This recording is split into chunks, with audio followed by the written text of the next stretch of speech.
Hello friends, this is Somdatt और dream university आपके लिए लेकर आया है 2021 का हमें पॉलिटिकल साइंस का पेपर। जैसे कि आपने देखा कि पेपर का पार्ट फर्स्ट ऑलरेडी अपलोड कर दिया है और आज हम पार्ट सेकंड से इसी पेपर का मतलब कुछ क्वेश्चंस पार्ट फर्स्ट में थे, अभी कुछ क्वेश्चंस पार्ट सेकंड में डिस्कस करेंगे। तो starting with the first question of part second, in Rawls theory of justice what is the significance of the original position? Option A, it is an originary moment of Genesis. Option B, it is a thought experiment meant to ensure procedural fairness. Option C, it is the introduction to Rawls' book. Option D, it is a location on a map. तो आप जैसे कि आपको option से pretty evident है कि ये answer होगा, क्योंकि ओरिजिनल पोजीशन में जो रेशनल नेगोशिएटर्स है वेल ऑफ इग्नोरेंस के पीछे किस टाइप की प्रिंसिपल्स ऑफ जस्टिस होने चाहिए सोसाइटी में, ये डिसाइड करते हैं।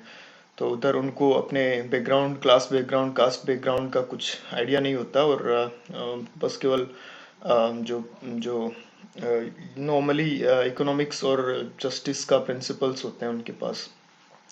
तो आप देखोगे कि किस तरह से जो मोस्टली क्वेश्चंस है वो रिसर्जेंस ऑफ पॉलिटिकल थियरी जो 1970s में with the publication of Rawls book से शुरू हुआ। उससे पहले आपने देखा कि किस तरह से ये पॉजिटिविज्म और बिहेवियरलिज्म ने एकदम से डेथ डिमाइज प्रोक्लेम किया पॉलिटिकल थियरी का। तो वहाँ से काफ़ी क्वेश्चंस आ रहे हैं जो कंटेम्प्रेरी पॉलिटिकल थियरी भी बोलते हैं, जिसको post modernism, post colonialism, post ये सबॉल्टन थियरी, फिर जो एंड ऑफ आइडियोलॉजी डिबेट था, then this Fukuyama end and clash of civilisation thesis by Huntington. इस तरह के क्वेश्चंस जो है वो आपको मेजरली देखने को मिलते हैं। Coming to the question number second, which of Marx's writings begins with the following famous observation? Hegel remarks somewhere that all great world historical facts and personages occur as it were twice. He has forgotten to add the first time is tragedy, the second is farce. Now, as you can see, this statement was taken from the 18th Brumaire of Louis Bonaparte. कुछ time पहले newspapers में ये statement आया था और वहीं से I guess है ना। तो इस तरह से आप देखोगे कि मार्क्स का जितना भी राइटिंग्स है उसके वो कहीं ना कहीं किसी न किसी फेमस लाइन से शुरू होता है। जैसे कम्युनिस्ट मैनिफेस्टो का ये फेमस है कि the committee of the state committee is a bourgeoisie committee, है ना। इस तरह से कुछ जर्मन आइडियोलॉजी में फाल्स कॉन्सियसनेस इस टाइप के कॉन्सेप्ट है। और 18th ब्रूमेर ऑफ बोनापार्ट ये इसलिए भी फेमस है कि इसमें मार्क्स रिलेटिव ऑटोनॉमी का जो कॉन्सेप्ट है वो डिस्कस करता है। Coming to the next question, arrange these thinkers chronologically according to the year of their birth. Bankim Chandra Chattopadhyay, Rammohan Roy, Vivekananda, Ishwar Chandra Vidyasagar, Swami Dayanand Saraswati. तो इसमें ये this would be the correct answer. Last में स्वामी विवेकानंद है, तो आराम से इसको सोल्व किया, one of the easy questions. When Lord Banting was about to set sail for India to assume the Governor Generalship, which school of philosophy did he refer to when he said, I am going to British India, but I shall not be Governor General, it is you who will be Governor General? तो India की जो political history है, specially जो national movement और उसके बाद का जो पोस्ट इंडिपेंडेंस पीरियड है, वो भी काफ़ी इंपॉर्टेंट है from the exam point of view. Here answer would be utilitarian philosophy, जो कि बेंथम ने प्रोपाउंड किया कि pleasure and pain is the measure of everything. Now this social Darwinism जो कॉन्सेप्ट है वो डार्विन से आया और उसके बाद में इसको सोशल साइंसेज में हर्बर्ट स्पेंसर जैसे लोगों ने और फिर न्यू राइट के फिलोसफर्स जो survival of the fittest mentality की बात करते हैं, जो वेलफेयर स्टेट के खिलाफ है मतलब।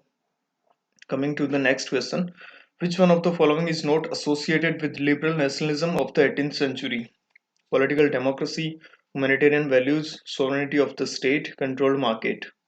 कंट्रोल्ड मार्केट अगर आप देखोगे तो ये मार्केंटलिस्टिक पोजीशन है, जो कि नेशनलिज्म के एडवेंट से पहले एग्जिस्टेंस में था और उससे बाद में भी था। मतलब जो बेगर द नेबर पॉलिसीज थी जिसकी वजह से ये अमेरिकन 1929 का जो क्राइसिस हुआ, उसके बाद में थियरी ऑफ एम्प्लॉयमेंट करके जो बुक आया कीन्स का, जिसने कि सारा का सारा जो वेलफेयर स्टेट को एग्जिस्टेंस में इन प्रैक्टिस में मतलब आया।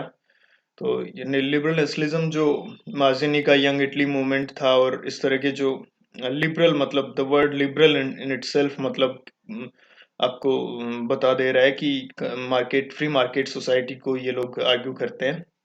तो control market can not be the answer. और इसी तरह से आप नेशनलिज्म का जो बहुत सारी डिबेट्स है नेशनलिज्म पर, वो भी मतलब very important from the exam point of view, whether it is a primordial phenomena और इट्स अ मॉडर्न फिनोमेना। इसमें जो एंथनी स्मिथ का कॉन्सेप्ट ऑफ एथनीज है, और अर्नेस्ट गैलनर का पॉलिटिकल नेशनलिज्म, रूसो वगैरह वगैरह वगैरह सारी debates. Theotonio, next question. Theotonio dos Santos' conception of new dependency based on monopoly capitalism is created by multinational corporations, mercantilism, global civil society organizations, international humanitarian system.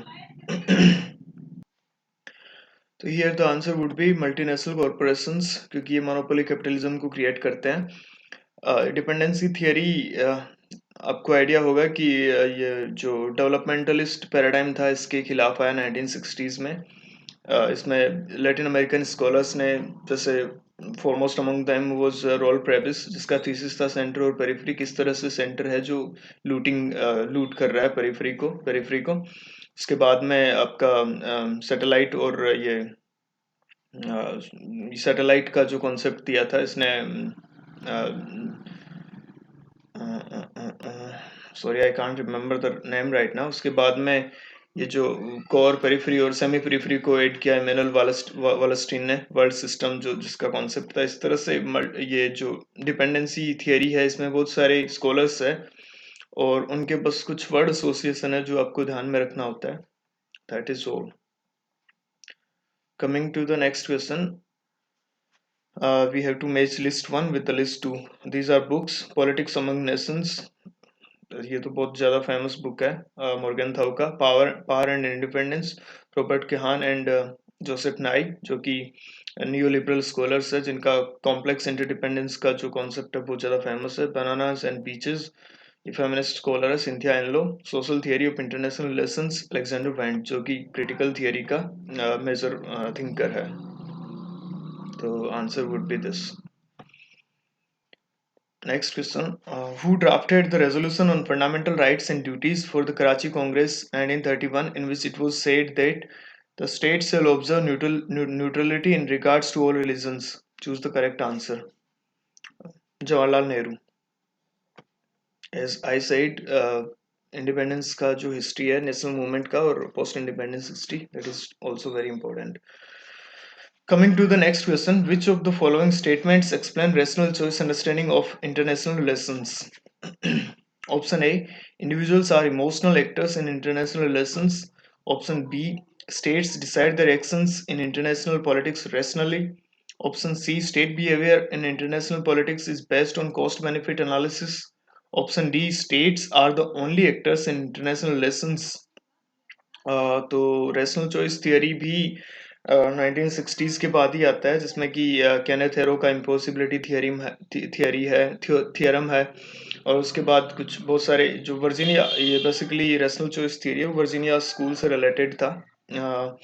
अभी इसमें basically कि human being, man is rational है ना, ये इसका basic premise है। तो you can easily root out the first option कि man can't be emotional in dealing with public affairs or in dealing with decision making or anything kind of that. तो आप देख सकते हैं कि किस तरह से बी और सी करेक्ट आंसर है, और D is not the correct answer, क्योंकि ये प्लूरलिज्म में बिलीव करते हैं कि there are different pressure groups, और इस तरह का मतलब जो कि अलग अलग पॉलिसी एरियाज में अलग अलग इन्फ्लुएंस होता है लोगों का, जो कि ये वाइट होल प्लूरलिज्म का कॉन्सेप्ट था इसका, विल्सन का। It was not related to rational choice theory, पर इसके अलग अलग फिर कुछ प्रिंसिपल्स भी है, जैसे एडमिनिस्ट्रेटिव ईगोइज्म, और man is a rational animal, cost benefit analysis.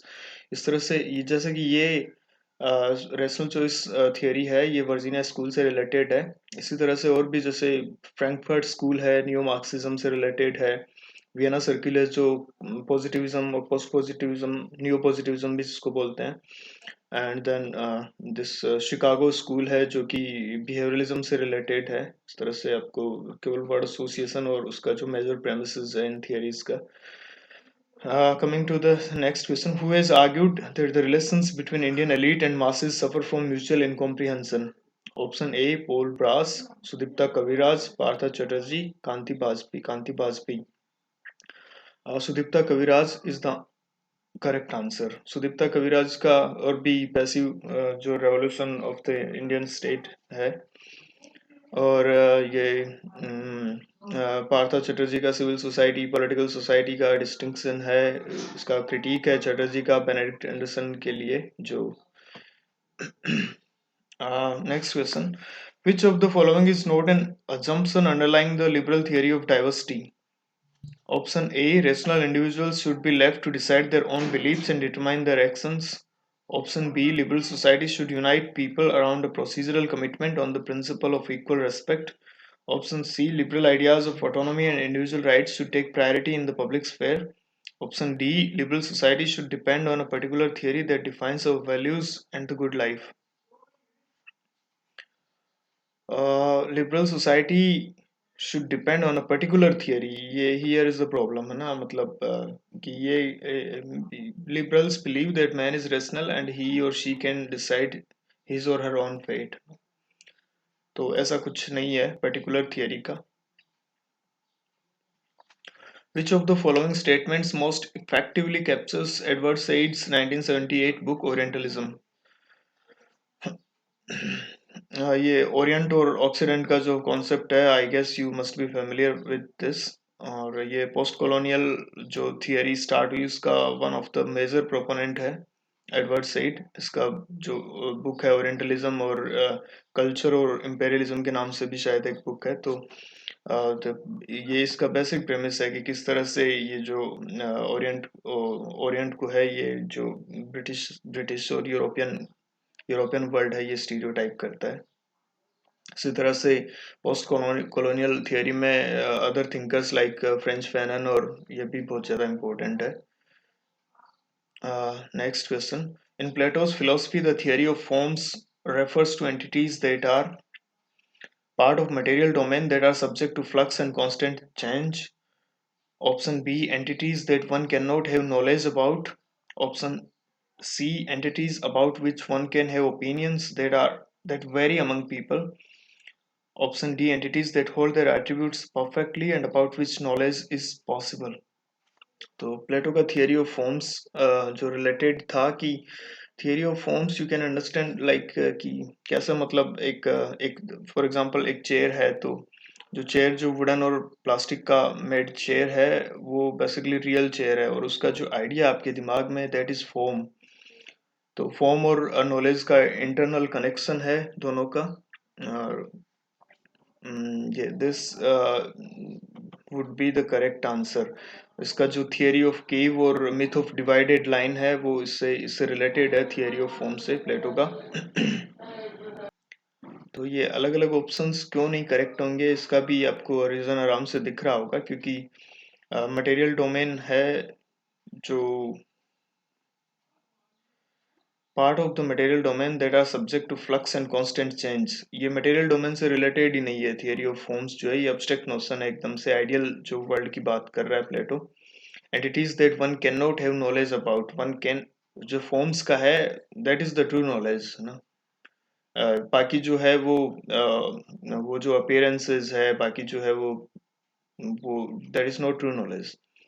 Entities about which one can have opinions that very among people, नहीं, ओपिनियन और नॉलेज में प्लेटो डिफरेंशिएट करता है और बोला knowledge is the true knowledge.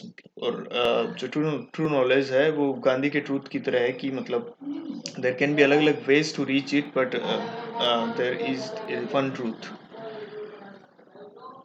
Next question, according to Dahl polyarchy is a form of government which is, polyarchy को अगर आप ये ब्रेक करो तो आपको पता चल जाएगा। Poly means many, archy means rule, rule by many. इसके अलावा इससे रिलेटेड कॉन्सेप्ट जैसे ओलिगार्की है, अरिस्टोक्रेसी है, ये इन सब का, ऑटोक्रेसी, इन सब का मतलब भी। Next question. Which one of the following is not a characteristic of prismatic society propounded by F.W. Riggs? तो ये पवेड से क्वेश्चन है। तो फर्स्ट थ्री ऑप्शंस हेटेरोजेनिटी, फॉर्मलिज्म और ओवरलैपिंग। रिग्स बात करता है कि किस तरह से जो थर्ड वर्ल्ड है उसमें एडमिनिस्ट्रेशन हेटेरोजेनस है, फॉर्मल है और बहुत सारी स्ट्रक्चर्स और जो रोल्स है वो ओवरलैप करते हैं एक दूसरे के साथ। Next question. What is the significance of the Minnebrook Conference of 1968 in the discipline of public administration?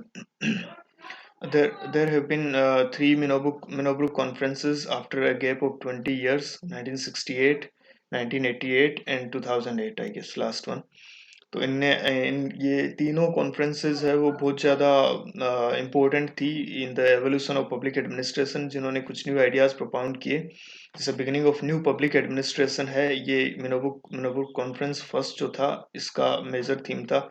इसके अलावा ये न्यू पब्लिक एडमिनिस्ट्रेशन के कुछ मेजर एलिमेंट्स है, जैसे 5 है ना, वैल्यूज़ है, रेलेवेंस है, ये सब चीज़ें। और मिनोबुक कॉन्फ्रेंस सेकंड शायद न्यू पब्लिक मैनेजमेंट लेकर के आया इन एग्जिस्टेंस। तो ये आपको देख लेना चाहिए। अगेन एज आई सेड कि जो कंटेम्प्रेरी थियरीज है, be it in political science और पब्लिक एडमिनिस्ट्रेशन और आईआर, उससे बहुत ज़्यादा क्वेश्चंस पुट हो रहे हैं। तो क्वेश्चंस लाइक कि political science begins and ends with the state are no more part of the question making tradition. Next question. Democracy is not merely a form of government, it is primarily a mode of associated living, of conjoint communicated experience. It is essentially an attitude of respect and reverence towards fellow men. Who made this statement? Uh, as you can see, the correct option would be B.R. Ambedkar. इसी तरह से अम्बेडकर के और भी सारे statements, जैसे कि democracy is top dressing on Indian soil, और इनकी मेजर बुक्स, और इनका जो मूक नाइक करके एक मैगजीन भी आता था। गांधी भी, जैसे कि parliament is a costly toy of nation, और इट्स अ बैरन वुमन, और इस तरह के जो कॉन्सेप्ट्स है। इसी तरह से नेहरू और जो मेजर इंडियन पॉलिटिकल थिंकर्स है, जैसे कि Ambedkar, Gandhi, Nehru, Lohia, Savarkar and all. Next question. Which matchbooks and theory proposed in list 1 with thinkers in list 2? Black feminist thought, Patricia Collins. Sexual harassment of women, Anne Oakley. Sex, gender and society, sex gender and society जो है वो Ann Oakley का है, और sexual harassment of women है Catharine MacKinnon का। Sex and social justice, D is Martha Nussbaum. तो ये थोड़ा सा मुश्किल क्वेश्चन है, आई गेस। बहुत इजी बुक्स एंड ऑथर्स भी पूछा जा सकता था इधर से। Anyways, it is what it is. Next question is related to Cold War. Which of the statements are incorrect? Option A, Soviet army started moving out of Afghanistan in 1981. Option B, Cuban Missile Crisis happened in 1962. Option C, the first international organization India joined was the United Nations. Option D, Korean War happened between 1951 and 1953. As you can see, A or C are the incorrect option. Soviet army started moving out of Afghanistan in 1981. USSR ने invade किया था या मतलब अफगानिस्तान में 1979 में। तो 1981 में नहीं, मतलब बहुत लेट तक इनफैक्ट सोवियत यूनियन का इन्फ्लुएंस रहा था अफगानिस्तान पर। उसके बाद ये तालिबान ने टेक ओवर कर लिया था वहाँ के प्रेसिडेंट को एक्सिक्यूट करके। और अभी भी आपने देखा होगा कि किस तरह से जो क्या टर्मोइल चल रहा है वहाँ पर। Now see again is not the correct answer. इससे पहले भी बहुत सारे इंटरनेशनल ऑर्गेनाइजेशंस जैसे लीग ऑफ नेशंस है, द इंटरनेशनल लेबर यूनियन है, एग्जिस्टेंस में आ चुके थे। टेलीग्राफ यूनियन है, इस तरह के। Next question. In which of the Hannah Arendt's book would you find mention of the phrase banality of evil in the context of a famous trial? जो Nuremberg trial हो रहे थे उस टाइम का ये है। तो Eichmann in Jerusalem, banality of evil मतलब कि किस तरह से under the cloak of legality ये जो नाजी सोल्जर्स है वो लोगों को एक्सिक्यूट कर रहे थे। तो बैनलिटी ऑफ एविल, और इसी तरह से हाना अरेंट का जो अथॉरिटी पर काम है पूरा। Coming to the next question, this is again from public administration. Which one of the following does not constitute the seven principles of postcode advocated by Luther Gulick? तो ये इस सब का मतलब आपको पता होगा: planning, organising, staffing, directing, coordinating, reporting and budgeting. तो इधर से आराम से इसी तरह से जो इस तरह के क्वेश्चंस आते हैं कि who gave the concept of bounded rationality, Herbert Simon, who was associated with the concept of scalar chain, who gave the principles of public administration, 14 principles, फाइवल वगैरह। इसी तरह से साइंटिफिक मैनेजमेंट का जो कॉन्सेप्ट था फाइवल से पहले जो आया थे थिंकर्स। नेक्स्ट क्वेश्चन: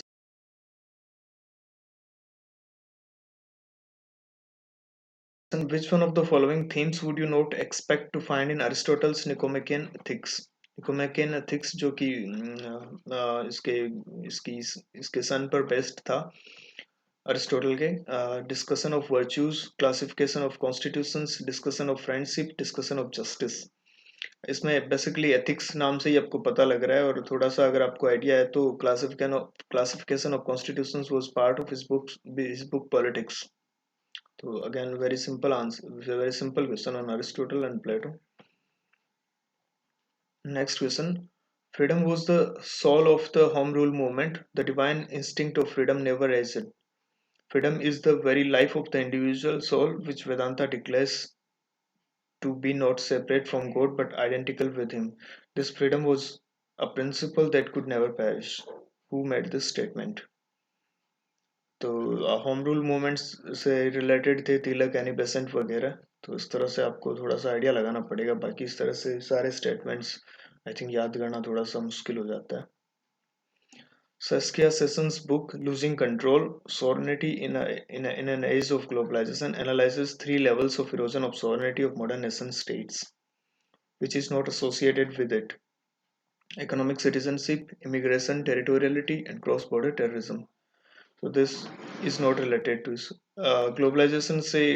ग्लोबलाइजेशन पर पहला पहला क्वेश्चन भी था उसमें आपको जो स्केप्टिक्स और इनके ट्रांसफॉर्मेशलिस्ट और हाइपर ग्लोबलिस्ट के बीच में डिबेट थी। इसी तरह से एक दूसरा डिबेट ये है कि सोवरेनिटी पर क्या इफेक्ट हुआ है ग्लोबलाइजेशन का। तो दिस यू कैन सी, इसमें अलग अलग ऑथर्स के अलग अलग विचार है, जैसे डेविड हेल्ड वगैरह।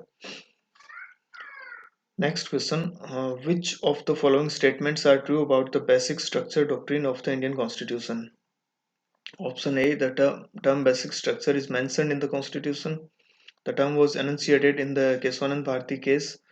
Option C: the power to amend the Constitution is to be found in Article 368 and is given to Parliament.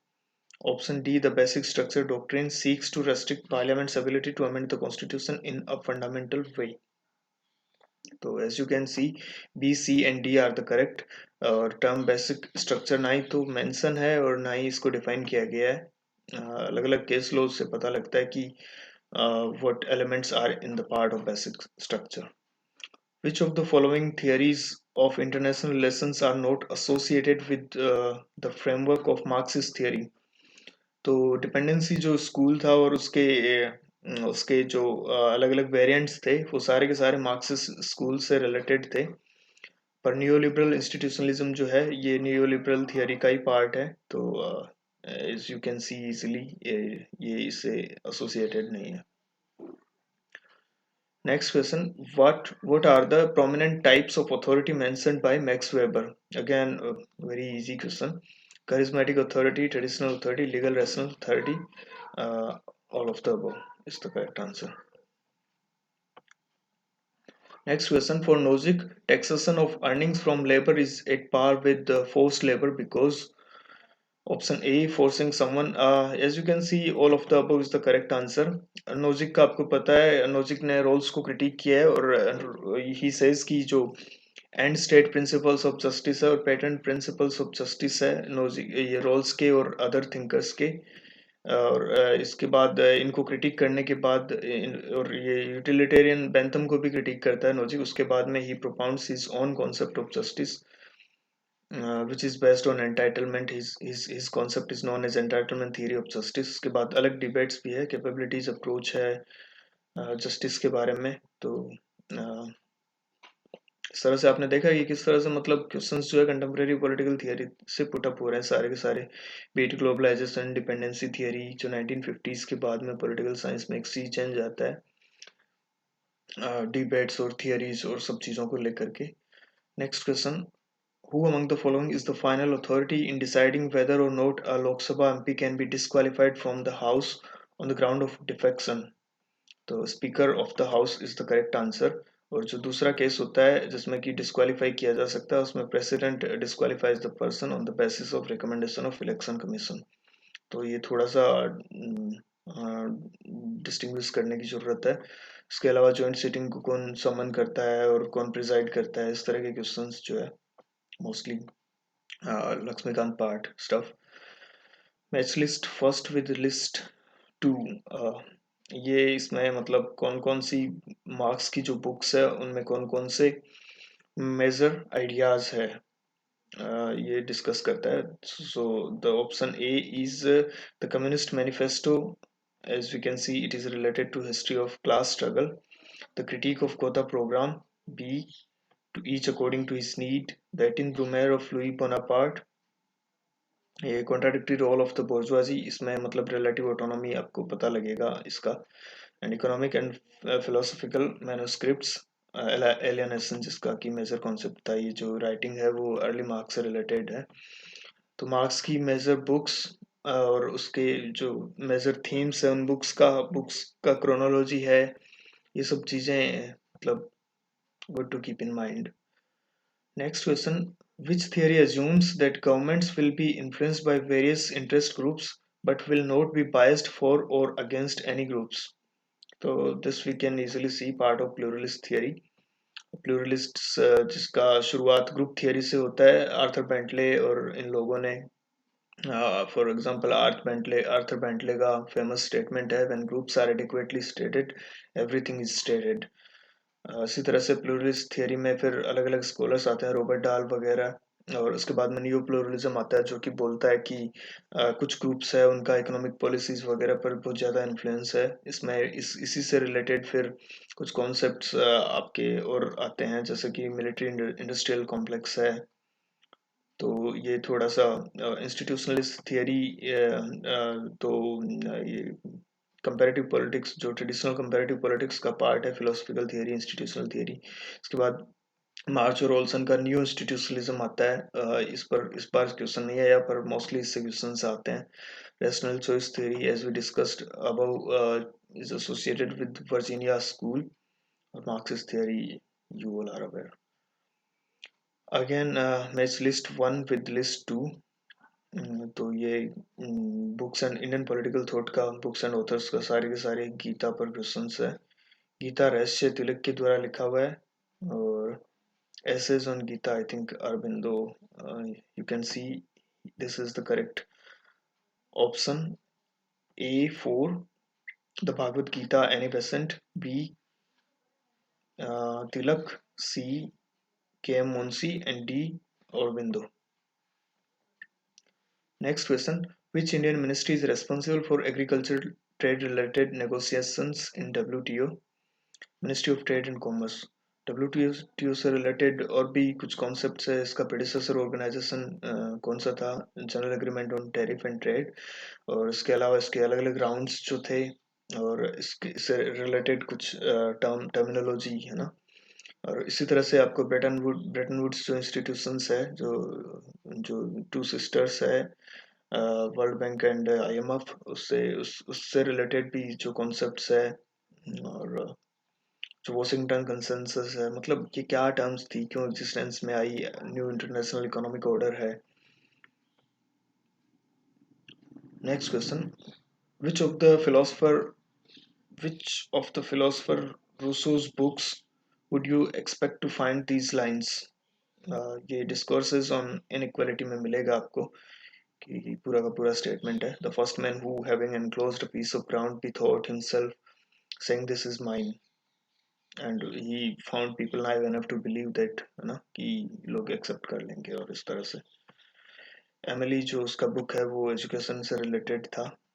Social contract, आपको पता ही है कि तीनों के तीनों कॉन्ट्रैक्टेरियन फिलोसफर थे ये लोग, Hobbes, Locke and Rousseau. Next question, miss list with the list two. ये बेसिकली बुक्स एंड ऑथर्स का है, सारी की सारी. न्यू डेस्पोटिज्म है जो बहुत ज़्यादा इंपॉर्टेंट है. ये लॉर्ड हेवर्ड का, जो जिसमें कि ये क्रिटिक करता है पार्लियामेंट्री गवर्नमेंट में जो बहुत ज़्यादा इन्फ्लुएंस बढ़ रहा है प्राइम मिनिस्टर का और कैबिनेट का, और ये जो ब्यूरोक्रेसी जो भी है. तो ये सारी books and authors are very important. Next question, which among the following institutions has been given the responsibility to regulate the right of citizenship including its acquisition and termination? ये तो आपको पता है आराम से, है ना.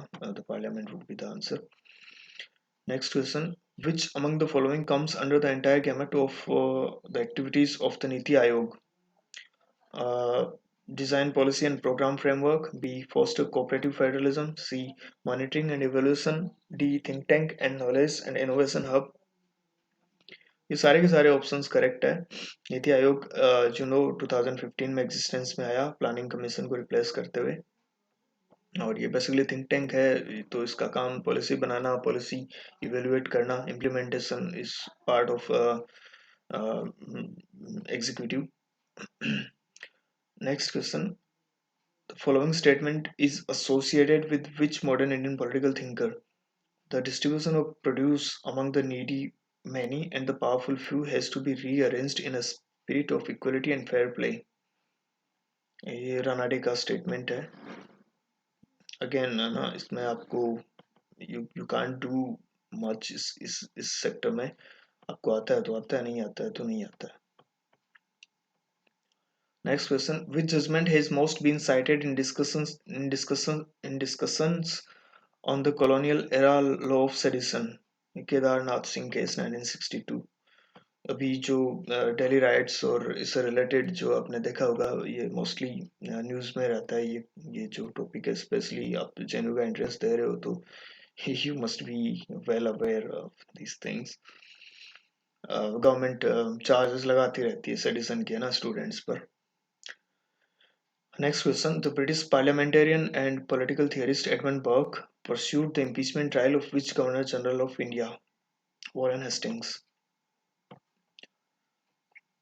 Next question, which of the following hold true for the Puttaswamy versus Union of India judgment of the Supreme Court of India? Right to privacy से related था. Option A, there was a 9-judge bench with Justice J.S. Keir as the CJI. The judgment was not unanimous. No, the judgment was unanimous. तो आप देखोगे कि right to privacy was upheld as fundamental right to be derived from Article 21. The judgment was passed in August 2017. So A, C and D will be the correct answers.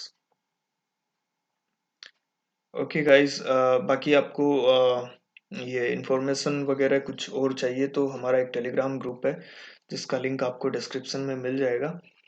और उसमें हम question papers भी डालते रहते हैं, answers भी discuss करते हैं, और अलग अलग नोट्स वगैरह, बुक्स वगैरह जो कि रेलेवेंट है एग्ज़ाम से रिलेटेड, वो भी वहाँ पर मिल जाएगी आपको.